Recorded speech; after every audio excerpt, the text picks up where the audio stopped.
Reels 10 ನಿಮಿಷ Instagram ನೋಡೋಣ ಅಂತ ಬಂದು ಗಂಟೆ ಗಟ್ಲೆ ಸ್ಕ್ರಾಲ್ ಮಾಡ್ಕೊಂಡು ಕುತ್ಕೊಳ್ಳೋಕೆ ಕಾರಣ ಕೆಲವ್ರಿಗೆ ಕೆಲ್ಸ ಕಾರ್ಯ ಇಲ್ದೆ ದಿನ ಪೂರ್ತಿ ಬಿಟ್ಟಿಯಾಗಿ ಕುತ್ಕೊಂಡು ಎಲ್ರಿಗೂ ರೀಲ್ ಶೇರ್ ಮಾಡೋದೇ ಕೆಲ್ಸ. ನಿಮ್ ತಿಕ್ಕೊಂದ್ ನಮಸ್ಕಾರ ಕಂಡ್ರು ಒಂದೊಂದ್ ಸೆಕೆಂಡ್ ಗೂ ಒಂದೊಂದ್ ರೀಲ್ಸ್ ಕಳಿಸ್ತಿರ್ತಾರೆ. ಅವ್ರೆಷ್ಟೇ ರೀಲ್ಸ್ ಕಳ್ಸಿದ್ರು ನಾವ್ ಅವ್ರ ಮೆಸೇಜ್ ನ ಓಪನ್ ಮಾಡ್ತೀವಾ?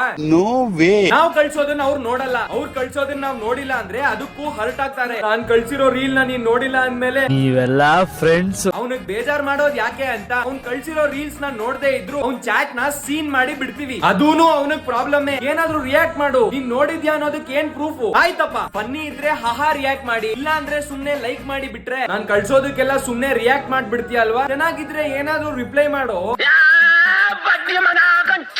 ಇವ್ನ್ ಕಳ್ಸಿರೋದನ್ನೆಲ್ಲ ನೋಡಿ ರಿಯಾಕ್ಟ್ ಮಾಡಿ ರಿಪ್ಲೈ ಮಾಡೋ ಅಷ್ಟ್ರಲ್ಲಿ ಇನ್ನೊಂದ್ 20 ರೀಲ್ ಕಳ್ಸಿರ್ತಾನೆ. ಅಣ್ಣ ನನ್ನ ಕೈಲಿ ಆಯ್ತಾ ಇಲ್ಲ. ಇವ್ನ್ ಎಂತ ಸ್ಯಾಡಿಸ್ಟ್ ಅಂದ್ರೆ ಬ್ರೇಕಪ್ ರೀಲು ಇದನ್ನ ಕುಶಾಲೆ ಕಳ್ಸೋಣ, ಮೋಟಿವೇಶನ್ ರೀಲು ಇದನ್ನ ಕಿರಣ್ ಕಳ್ಸೋಣ,